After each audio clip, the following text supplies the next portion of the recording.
नमस्कार दोस्तों, स्वागत है वह फिर से आपके अपने YouTube चैनल विद्या प्रवीण में। और आज हम लोग भारतीय राष्ट्रीय आंदोलन के सेट नंबर 9 को सॉल्व करेंगे। भारत का मार्टिन लूथर किसे कहा जाता है? स्वामी दयानंद सरस्वती को, राजा राम मोहन राय को, स्वामी विवेकानंद को या स्वामी श्रद्धानंद को? सही आंसर है स्वामी दयानंद सरस्वती को भारत का मार्टिन लूथर कहा जाता है। मार्टिन लूथर कौन थे? ये जर्मनी के एक धर्म सुधारक थे जिन्होंने एक आंदोलन चलाया था धर्म सुधार के लिए, और बाद में इनके आंदोलन को समर्थन करने वालों को प्रोटेस्टेंट कहा जाने लगा।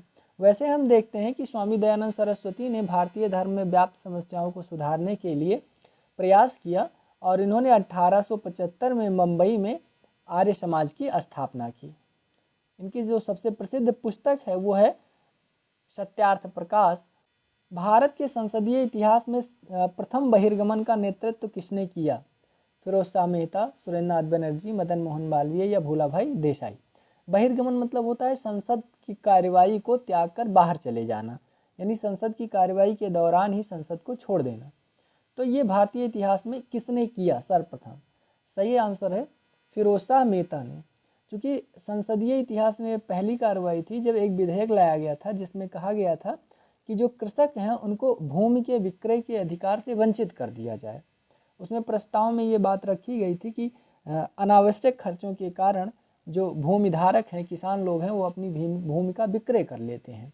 फिरोज शाह मेहता चूँकि भारतीय थे और वो संसद जो थी वो ब्रिटिश संसद चल रही थी, तो इसलिए इनका विरोध था कि ये अधिकार भारतीय किसानों से न छीना जाए।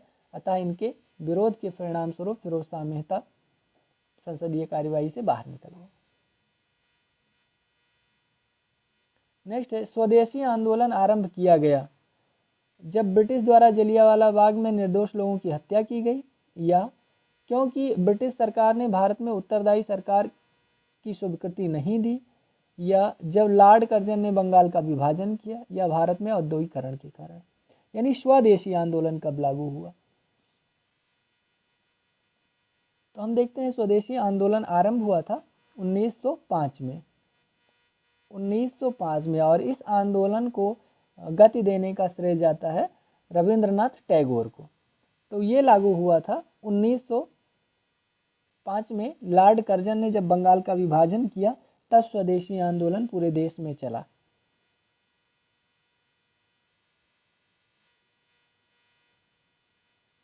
खिलाफत आंदोलन के शांत होने का क्या कारण था?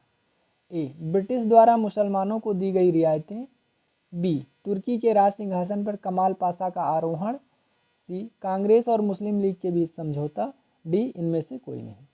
देखिए, खिलाफत आंदोलन और असहयोग आंदोलन दोनों आरंभ हुआ 1920 में और साथ साथ चला।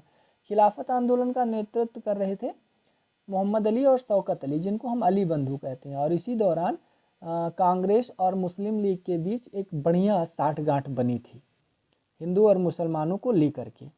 लेकिन खिलाफत आंदोलन शांत हो गया थोड़े दिन बाद। क्यों?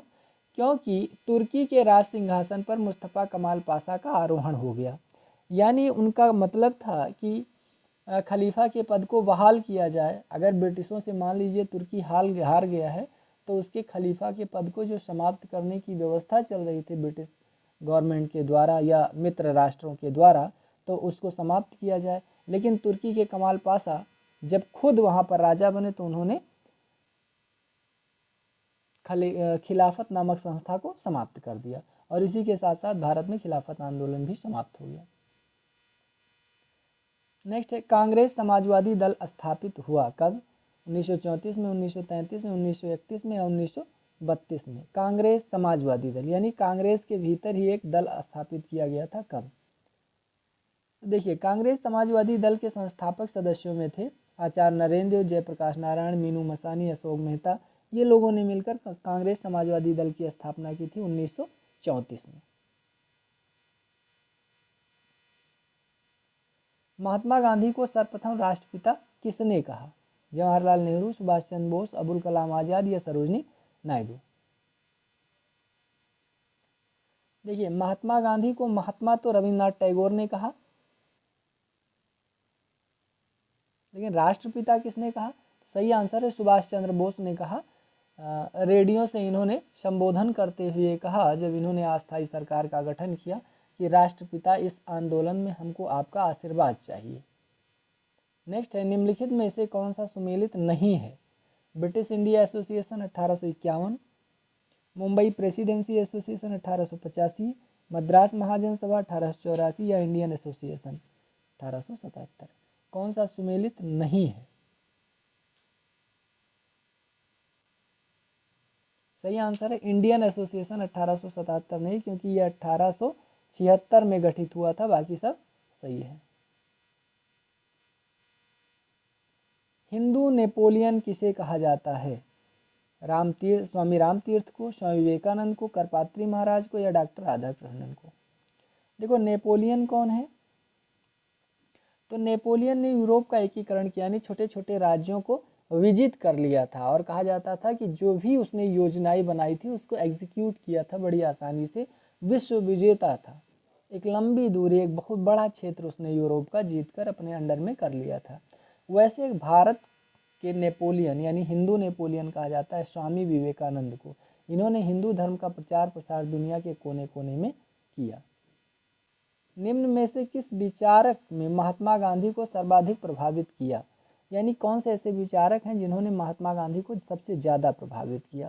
कार्ल मार्क्स, हीगल, लास्की या लियो टॉलस्टॉय? सही आंसर है लियो टॉलस्टॉय से गांधी सबसे ज़्यादा प्रभावित थे।